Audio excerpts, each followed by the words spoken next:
Hamınıza salam dostlar. Bu günləri kəndinin 1000 kupaya kasırıq. Əvvəlcə videomuzu bəyənib kanala abunə olmağı unutmazsanız sevinirim.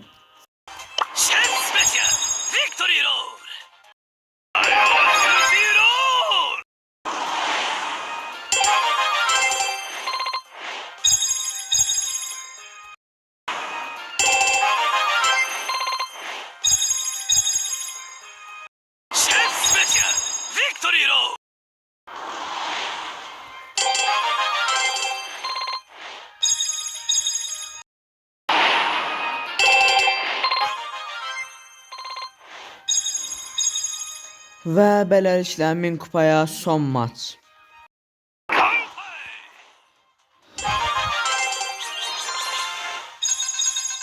Və beləliklə Kenji 1000 kupa. Belə videonun davamı gəlməsi istəyirsinizsə like atıb abunə olmağı unutmayın.